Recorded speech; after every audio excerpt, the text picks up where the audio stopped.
آپ نے تو ان پہ بڑا کام ہے آپ کا. میرا جی نے بہت لکھا. دیکھیں میرا جی نے نثر میں بہت لکھا. مثلا ان کی کتاب مشرق و مغرب کے نغمے بالکل اردو تنقید کی چند اہم ترین کتابوں میں سے ایک ہے. اور وہ جو کہتے تھے میرا جی ایک بکھرا ہوا اور منتشر شخص تھا. ایسا شخص اس طرح کی منظم اور مرتب نثر نہیں لکھ سکتا. بالکل اتنے اچھے وہ اعلیٰ تراجم ہیں. میرا جی بہت اچھے مترجم بھی تھے. اور پھر انہوں نے اردو میں پہلی ایک باقاعدہ نفسیاتی تنقید لکھی. اگرچہ اس سے پہلے مرزا رسوا نے کچھ نفسیاتی ایک چھوٹی چھوٹی تحریریں لکھی تھی، لیکن باقاعدہ نفسیاتی تنقید میرا جی نے پہلی دفعہ لکھی. القراب ذوق کو بنانے میں میرا جی کا بہت کردار تھا. اور پھر انہوں نے گیت میں اور نظم میں بالکل ایک جس کو حقیقی معنوں میں ماڈرنسٹ پوئٹری اردو میں کہتے ہیں، جدیدیت کا بالکل اس کا میرا جی نے بالکل سر بالکل ایسے ہی سر. اور سر نثر کی تو کافی بات ہو گئی، تنقید کی بھی ہو گئی. تو اگر ادب کی دوسری اس صنف شاعری کی طرف آئیں تو سر عمومی طور پہ دیکھا جاتا ہے کہ شاعر کی طبیعت زیادہ حساس ہوتی ہے. تو جو حریت والا وہ ایک جذبہ ہے وہ غالباً زیادہ ہوتا ہے. مطلب اگر اقبال کو بھی ہم دیکھتے ہیں تو وہ شکوہ اور جواب شکوہ تو ہے، لیکن ایک اور بھی سوال کرتا ہے کہ باغ بہشت سے حکم سفر دیا تھا کیوں. اور فیض کی بھی اسی طرح ملتے ہیں مقدمے جھیلتے ہوئے زندگی. سر آج کے شاعر میں آپ اس چیز کا فقدان دیکھتے ہیں؟ حریت پسندی.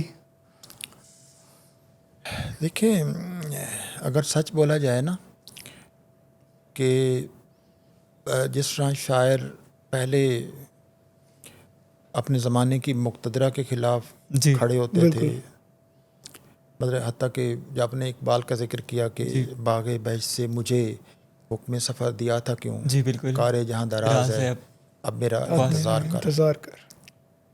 تو اقبال تو مطلب جو آسمانی مقتدر ہے خدا اس سے بھی ایک کلام کرنے بالکل کلام شکوہ جواب شکوہ ایک بڑی مثال ہے. شکوہ ایک لکھا اور بھی ان کی شاعری میں بہت ہے بالکل. تو اس کے بعد مطلب فیض صاحب کے یہاں بہت سی چیزیں ملتی ہیں. ایون فراز صاحب نے جو ہے وہ اس کا اظہار کیا. تو پھر اس سے پہلے غالب کے یہاں بہت غالب نے بالکل ایک کثیر تعداد میں اس طرح کی مطلب غالب کا ایک شعر ہے کہ مٹتا ہے فوت فرصت ہستی کا غم کوئی، عمر عزیز صرف عبادت ہی کیوں نہ ہو. اس طرح کے جو ایک جرت تھی ایک بات کہنے کی، اور وہ ہمیں بہت کم نظر آتی ہے. اور اس طرح اپنے جس طرح انگریزوں کے خلاف ایک مزاحمت کی جاتی تھی جس میں جوش صاحب تھے، مولانا ظفر علی خان تھے، وہ لوگ جیلوں میں بھی جاتے تھے. اور فیض صاحب کے زمانے میں سب سے بڑی مثال تو حبیب جالب کی تھی. حبیب جالب سے زیادہ کسی نے برداشت کو کوئی بھی قرآن آتا تھا تو وہ ایک جیل میں ہوتا تھا. لیکن اور ظاہر ہے اس میں ایک سرد جنگ کا بھی ایک کردار تھا، کیونکہ سرد جنگ چونکہ کلچرل وار تھی تو کلچرل وار میں بڑا ایک حصہ ادیبوں، شاعروں اور فنکاروں اور دانشوروں کا تھا. تو سرد جنگ کے خاتمے کے بعد جس کو ہم آئیڈیالوجی کے خاتمے کا زمانہ بھی کہتے ہیں، تو اس کے بعد ادیبوں کو اس طرح ایک ان کی شاید اسپیس جو تھی وہ ایک طرح کی سکڑ گئی ہے. اور وہ اتنا اب ادیب توجہ کا مرکز نہیں ہے. مطلب اب بھی اگر کچھ ادیب ہیں جو ایسی باتیں لکھتے ہیں جو کسی کو، لیکن اب اتنا ادب پڑھا نہیں جاتا جتنا پہلے ایک ادب زمانے کی ڈائنامکس بدل گئی ہیں. اچھا، اور دوسرا ایک اور پہلو بھی ہے کہ سر جنگ کے زمانے میں ادیبوں نے اتنے کوڑے سہے، اتنی اذیتیں برداشت کی، تو مجھے لگتا ہے کہ رفتہ رفتہ ادیبوں نے یہ طے کیا کہ اب ہمیں کوڑے نہیں سہنے. اور اب دیکھیے پہلے جو اس زمانے کے ادیب تھے، آپ 1960 سے لے کر 1980 کی آخری دہائی تک ادیب دیکھیں، صحافی دیکھیں، ان میں کوئی بھی حکومت کے قریب ہونے کا تصور نہیں کرتا. بالکل زیادہ اور ایک بڑی مثال. اب سچ بات یہ ہے کوئی ایک ادیب ہوگا جو حکومت اور طاقتور جو ادارے، طاقت کے مراکز، ان سے فاصلہ رکھنا پسند کرے. بالکل ایسا ہی ہے سر. اب تو قصیدے لکھے میں کسی شخصیت کا نام نہیں لوں گا، انہوں نے باقاعدہ ایک تھی ایک شخصیت ان کے بارے میں پوری مدح سرائی ایک وہ جب ان کے ریٹائرمنٹ کے اوپر، تو میں بڑا حیرت ہوئی مجھے کہ اتنا بڑا نام ایک طرح سے. اور اسی لیے آپ دیکھتے ہیں کہ آج کوئی بھی ادیب آپ کو مفلس اور کوئی بھی ادیب پہلے کی طرح نظر نہیں آتا. ظاہر ہے اس نے اپنی ٹھیک ہے آپ اس کا ایک جواز بھی پیش کر سکتے ہیں کہ کوئی ضروری ہے کہ ادیب اپنی یہ مفلسی اس کی کوئی تقدیر تو نہیں ہے اس کی ایٹ دی ایکسپینس آف. لیکن یہ ضرور ہے کہ اور سارے جو اب نام لے کر بے شک بتا دیجیے کہ جو ہمارے زمانے کے ترقی پسند ہیں جی ان میں کون ہے جو کسی این جی او کے ساتھ وابستہ نہیں ہے اور اس این جی او کے پاس کروڑوں لاکھوں فنڈنگ ہے بالکل نہیں ہے یا کسی اور ادارے کے ساتھ وابستہ نہیں ہے یا کہیں وہ نہیں لکھتا تو اس کو مالی فوائد اور وہ بڑے بڑے گھروں میں نہیں رہتا. بالکل. تو ایک یہ تبدیلی آئی ہے اور اس تبدیلی کو ظاہر ہے میں کسی شخص پر تنقید کرتے ہوئے نہیں سمجھنا چاہیے کہ بہت سی ایک سماجی اور ثقافتی سطح پر عالمی سطح ان کے ساتھ ان کو ملا کے ایک دیکھنا چاہیے. عالمی سطح پر بھی آپ دیکھیں کہ غزہ کے حق میں ایک مغرب کے عالمی دانشور وہ بات نہیں کرتے. پہلے وہ زمانہ جب سارتر جو تھا جو ٹھکرا دیتا تھا نوبل انعام ٹھکرا دیتا تھا اور ویتنام کی جنگ میں یا الجزائر کی جنگ میں برٹرینڈ رسل جو تھا ویتنام کی جنگ میں وہ 90 سال کا تھا اور سڑکوں پہ مارچ کرتا تھا. تو اس کی جگہ جتنے بھی اب ہمارے وہاں سارے بڑے بڑے ان کے رائٹرس وہ اسرائیل کی حمایت کرتے ہیں, اپنے وہ سزا نہیں جھیلنا چاہتے وہ. تو ایک عالمی سطح پہ بھی ایک تبدیلی آئی ہے اور ہمارا جو ایک ادب ہے میں یہ نہیں کہتا کہ ادیب اب بالکل مخالفت نہیں کرتے لیکن ان الفاظ میں بالکل وہ مخالفت کھل کر نہیں کرتے کہ وہ سیدھا مطلب ہمارے زمانے کے جو بڑے ادیب ہیں وہ تارڑ صاحب ہوں, افتخار عارف صاحب ہوں, مطلب یا اور بیٹھے ہیں جو لوگ ہیں خورشید رضوی صاحب ہوں, تو آپ کو وہ بہت اچھے ہیں ان کے جی بالکل اور کہیں نہ کہیں اشعار ملتے بھی ہیں افتخار عارف صاحب کے. کسی مسئلے پر وہ ایک ایسی رائے نہیں دیں گے جس رائے کا ایک ایکسپریسو جی بالکل اوپنلی جی ایک تبدیلی ایک آئی ہے. وہ اب اس طرح کی مزاحمت ہمیں نظر نہیں آتی. ترقی پسند جو تھے ان کے یہاں بھی وہ نظر نہیں آتی. جی ترقی پسند بڑے بیان بھی دیں گے تو وہ ایک نہیں. لیکن یہ میں ضرور کہوں گا کہ انہی لوگوں کو جن کو میں نے ان کی شاعری میں آپ کو ایک استعاراتی انداز میں یہ مزاحمت ضرور مل کر کہیں حضرت امام حسین کے حوالے سے مطلب لکھا جاتا ہے. تو وہ لیکن اس طرح کی وہ زمانہ جو تھا مزاحمت کا یہ کہہ سکتے ہیں کہ جو ہم نے کلونیل پیریڈ میں اور اس کے بعد سر جنگ کے زمانے میں دیکھا تھا وہ اب زمانہ نہیں ہے. ادب لکھا جا رہا ہے اور طرح کا لکھا جا رہا ہے اور اس کے اندر کہیں نہ کہیں ریزسٹنس موجود ہے لیکن اتنی نہیں ہے جو کسی کو غصہ دلائے اور ان کو جیل میں بھیجے. سر آخر میں آپ نوجوان نسل کو کیا پیغام دیں گے, خاص کر وہ لوگ جو لکھنا چاہتے ہیں اور جو قاری جو اس کے لیے کیا پیغام ہے؟ کیونکہ ہم نے یہ دیکھا کہ ابھی ایک رجحان بدلتا ہوا نظر آتا ہے کہ جو رائٹر ہے اس کے ہاں وہ یہ دیکھتا ہے کہ جو سامنے والا جو پڑھنے والا ہے اس کا رجحان کس طرف ہے, تو وہ پھر اس کے اپنے ایکسپیکٹیشنز کے اکارڈنگ شعری ادب کی اگر بات کی جائے آج کل جو صورتحال ہے تو وہ لکھا جا رہا ہے. تو یہ تو پھر ادب کو بڑا محدود کر دینے والی بات ہے, ایوولوشن بھی نہیں ہوگا, ارتقا بھی نہیں ہوگا. نہیں آپ کا سوال کیا ہے؟ میرا سوال سر یہ ہے کہ آج جو پروڈیوس ہو رہا ہے لٹریچر خاص کر نوجوانوں کی طرف سے, شعری ادب کی بات کی جائے یا نثر کی بات کی جائے, تو اس میں کیا کوئی رائٹر جو ہے اس کے لیے یہ بات بالکل بجائے یا ایکسیپٹیبل ہے کہ وہ جو قاری ہے اس کی ایکسپیکٹیشنز کو دیکھتے ہوئے لکھنا شروع کرے؟ دیکھیں پہلی بات تو یہ تو کسی رائٹر کو بھی کسی کی ایکسپیکٹیشن کو سامنے رکھ کر نہیں لکھنا چاہیے. بالکل. وہ جو ہائیڈگر نے کہا تھا نا, اس نے اصطلاح استعمال کی تھی دے یعنی وہ دوسرے لوگ جن کا بظاہر چہرہ نہیں ہوتا لیکن جو ایک طرح سے آپ کو اپنے اختیار میں لا رہے ہوتے ہیں اور آپ کے اندر ہر وقت آپ کو لگتا ہے لوگ کیا کہیں گے, لوگ کیا سوچیں گے. تو لکھتے بھی یہ سوچا کہ میں اگر یہ لکھوں گا تو لوگ کیا سوچیں گے. بالکل یہ خیال ہو کہ یہ جو لوگ ہیں جو ایک انسین ایک میجارٹی ہے جو انویزیبل ایک بہت ایک طاقت ہے, مجھے اس کو خوش کرنا ہے. تو یہ پھر لکھنے کا کام تو بند کر دینا چاہیے. لکھنا تو چاہیے آدمی کو جو پوری دیانتداری اور سچائی کے ساتھ وہ محسوس کرتا ہے, اور اس وقت وہ نہ سوچے کہ اس کا دوسروں پہ کیا اثر ہوگا.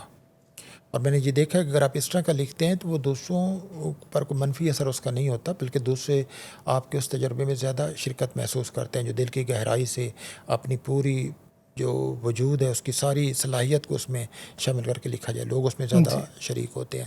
ایک تو یہ کہ لوگوں کو لیکن اس کے لیے سب سے پہلے اپنے ساتھ وقت گزارنا بہت ضروری ہے. بالکل. اور آپ پر جو سماج کے اتنے بے شمار منفی اثرات ہیں، جو گرد ہے، یہ سب ہٹا دینی چاہیے. بالکل. تو وہ جو شروع میں ہم نے بات کی تھی، وہ چشم باطن کو کھولنا چاہیے. بالکل سر. تو اپنی باہر کی آنکھیں بھی کھلی رکھیں، یہ بند مت کریں، لیکن اندر کی آنکھ کے کھلنے کا جو اس کے امکانات ہیں ان کی طرف آپ کی زیادہ توجہ رہنی. تو ان کو بھی زمانے سے پاپولیرٹی لینے کے لیے، کسی سے واہ واہ حاصل کرنے کے لیے، یا کسی سے خوفزدہ ہو کر لکھنے کی بجائے وہ لکھے جینولی. اس کو وقتی طور پر کوئی بھی پسند نہ کرے، اس کی پرواہ نہ کریں. جی. آپ کو اپنے اس چلنا چاہیے. باقی جو آپ نے شروع میں کہا تھا، میں تو کسی کو نہیں مشورہ دیتا، ٹھیک، اس لیے کہ ہر ایک کی زندگی دوسروں سے مختلف ہے. تجربات میں نے اپنی زندگی میں اس راستے پہ چلا جس پہ مجھے لگا کہ چلنا چاہیے. تو نوجوانوں کو بھی صرف اتنا ہی کہا جا سکتا ہے کہ انہیں اپنا ہی راستہ تلاش کرنا چاہیے، اپنی صلاحیتوں پر بھروسہ کرنا چاہیے، جلدی دل میلا نہیں کرنا چاہیے. دوسرے کیا کہتے ہیں ان کی ہر ایک کی بات سنیں، لیکن اس راستے پہ چلیں، اس طرح کا لکھیں اور اس طرح کی کتابیں پڑھیں جن کو آپ خود محسوس کرتے ہیں کہ وہ آپ کو لکھنا چاہیے، اور وہ کتابیں آپ کو پڑھنی چاہیے. اور جتنی آراء ان تک پہنچتی ہیں، ان تمام آراء کا تجزیہ کریں. کسی بھی رائے کو قبول کرنے سے پہلے اپنے اندر ایک فلٹر لگائیں کہ پہلے اس کا تنقیدی جائزہ لیں. وہ تنقیدی رائے یا کوئی بھی خیال آپ کے اندر جگہ بنانے کی، اس کو بنانی چاہیے یا نہیں بنانی چاہیے. تو اپنے اندر کی ایک سیکرڈ اسپیس جو ہے نا، اس کی حفاظت کرنی چاہیے. جی سر، لاسٹ میں ریپڈ فائر کریں گے. اور پہلا جو ایک میرا سوال ہے، راشد یا میرا جی؟ دیکھیں، یہ مجھے بالکل نہیں، میں دونوں کا قائل ہوں. اچھا، دونوں کے قائل. میں تو بائنڈری کے جب خلاف ہوں تو میں یہ کیوں کہوں یہ وہ، دونوں کی اپنی جگہ ہے. میں کیوں کہوں کہ آپ کے پسندیدہ کی بات کی جا رہی ہے. میرے دونوں پسند ہیں. راشد کی جگہ میرا جی نہیں لے سکتا، میرا جی کی راشد. ہر رائٹر کی اپنی اسپیس ہے. ٹھیک، بالکل رائٹ سر. تنقید یا افسانہ نگاری؟ نہیں، مجھے دونوں بالکل. میں تو کیونکہ میں اپنے لکھے پیرالل چلیں گے. نہیں، میرے دونوں مجھے ہیں، میں دونوں کا اہمیت دیتا ہوں. یہ نہیں کہ اور کوئی ایک ایسی کتاب کی جس نے آپ کی زندگی پر گہرا اثر چھوڑا ہو؟ وہ بہت کتابیں ہیں. اچھا، ایک کتاب نہیں ہے. کوئی ایک ایسی بتا دیں جو ہمارے سننے والوں کو، دیکھنے والوں کو بھی، کہ جو مسٹ ریڈ بک ہو. نہیں، وہ مطلب آپ کہیں کہ تو میں نے لکھی بھی ہیں. نئے نکات کے خود پہلے خط میں کوئی 30-40 کتابوں کی ایک فہرست دی ہے. دیکھیں، آپ کی زندگی کے ہر مرحلے پر کوئی نہ کوئی کتاب آپ کی مدد کرتی ہے. ویسے سب سے پہلے میں نے جس کتاب نے مجھ پہ بہت امپیکٹ ڈالا تھا، مختار صدیقی نے اس کا ترجمہ کیا تھا. ایک چینی کتاب تھی، لین یو تانگ کی جینے کی اہمیت. میرا اس پہ بہت ایک گہرا اثر ہوا تھا. اسی طرح میں نے جب اپالوجی پڑھی، جو سقراط کی کتاب ہے، لکھی تو افلاطون نے ہے، جو انہیں عدالت میں اپنے بیان دیا تھا، وہ میری بہت اسی طرح ہے. شاخ زرعی کی جو جلدیں ہیں، وہ جیمز فریزر کی، وہ میری اس میں پسندیدہ کتاب ہے. اسی طرح بائبل کی اور قرآن کی بہت سی حکایات، اور بائبل کے خاص طور پر ایوب کا صحیفہ، اور اس میں غزل اور غزلات، وہ میرے بہت پسندیدہ ہیں. اسی طرح مطلب مولانا روم کی مثنوی سے لے کر شیکسپیئر کے ڈرامے، دیوان غالب، اور مطلب بہت سا فکشن، الف لیلہ و لیلہ، اور برادرز کرامازوف، مطلب بے شمار. بالکل ایسے ہی. اس لیے میں کہوں کہ ایک کتاب نہیں، اور ہر آدمی کو کون سی کتاب پڑھنی چاہیے، اور ضروری نہیں کہ مجھ پہ جو امپیکٹ ہے وہ دوسروں پہ پڑے، کیونکہ ہر ایک کی زندگی الگ ہے. اس لیے میں ایک کتاب کا ذکر کرنے سے ہچکچاتا ہوں کہ اس کا میری زندگی میں ایک کردار ہے. میرے سرکمسٹانسز ڈفرینٹ تھے، اس سرکمسٹانسز میں وہ کتاب اہمیت اس کی ہوئی. تو دوسروں کے جو سرکمسٹانسز ہیں ان کے لیے ہو سکتا ہے کسی کو عمیر احمد کی کتاب وہ لگے کہ میری بہت اس نے ٹرانسفارم مجھ پہ کیا، یہ ایسا ہو سکتا ہے. کسی کو صوفی کی دنیا لگے کہ یہ اس نے مجھے کیا. جی بالکل سر. سر، لاہور یا جنگ؟ دونوں.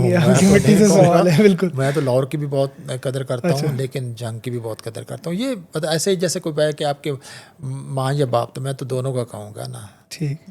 میں تو اس کا قائل ہوں کہ آپ کو زندگی کی جو ڈائیورسٹی ہے اس کو قبول کرنا چاہیے.